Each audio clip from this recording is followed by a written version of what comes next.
سوال: داڑھی مونچھ رکھنے کی شرعی مقدار کیا ہے؟ کم سے کم کتنی مقدار میں داڑھی مونچھ رکھنا ضروری ہے؟ جواب: کم سے کم ایک مشت داڑھی رکھنا انبیاء کرام علیہ السلام کی سنت اور شریعت کا حکم ہے، اس سے کم رکھنا جائز نہیں ہے۔ قرآن مقدس سے بھی اس کی رہنمائی ہوتی ہے۔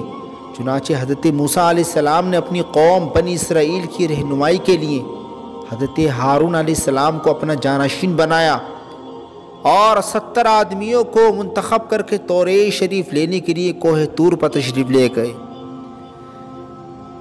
ادھر سامری نے سونے کی زیورات سے ایک گائے کا بچھڑا بنایا اور لوگوں کو اس کی پرستش پر لگا دیا۔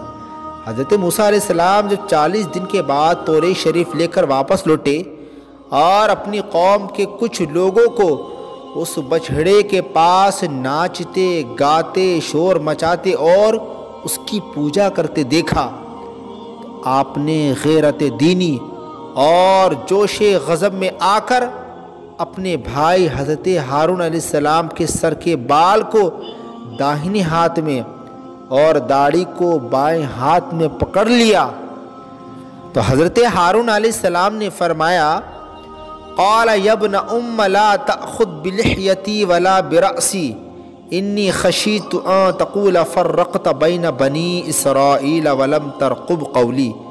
پارہ 16 سورہ طٰہٰ آیت نمبر 94۔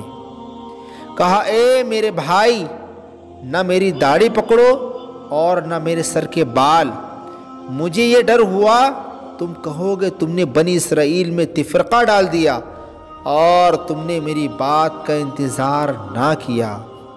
حضرت ہارون علیہ السلام کی داڑھی اگر ایک مشت یا اس سے زیادہ نہ ہوتی تو حضرت موسیٰ علیہ السلام حضرت ہارون علیہ السلام کی داڑھی آسانی سے نہ پکڑ پاتے۔ اس سے یہ واضح ہوتا ہے کہ کم سے کم ایک مشت داڑھی رکھنا انبیاء کرام کی سنت ہے۔ بخاری شریف جلد دوم صفحہ نمبر 875، باب اعفاء اللحیہ، داڑھی بڑھانے کا بیان، کتاب اللباس۔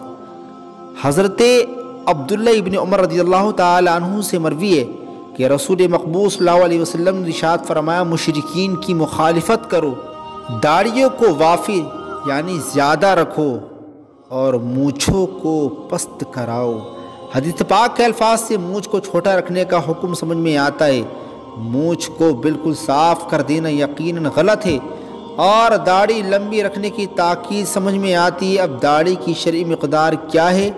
بخاری شریف جلد دوم صفحہ نمبر 875، حضرت عبداللہ ابن عمر جب حج کرتے یا عمرہ کرتے تو اپنی داڑھی کو مٹھی سے پکڑتے، پھر جو ایک مشت زائد ہوتی اس کو کاٹ دیتے۔ صحابی رسول حضرت عبداللہ ابن عمر نے حج و عمرے کے موقع پر ایک مشت زائد حصے کو کاٹ کر ایک مشت داڑھی رکھنے کا ثبوت فراہم کیا ہے۔ یہی وجہ ہے کہ فقہاء کرام نے ایک مشت سے کم ہونے کی صورت میں داڑھی کاٹنے کو جائز نہیں لکھا ہے۔ دوستان محترم، امید ہے کہ ویڈیو آپ کو پسند آئی ہوگی۔ پسند آنے کی صورت میں لائک کیجیے گا، دوستوں میں شیئر کیجیے گا۔ ملتے ہیں کل ایک پیاری اچھی ویڈیو کے ساتھ، تب تک کے لیے آپ اپنا خیال رکھیے گا۔ اللہ حافظ، فی امان اللہ، السلام علیکم ورحمۃ اللہ۔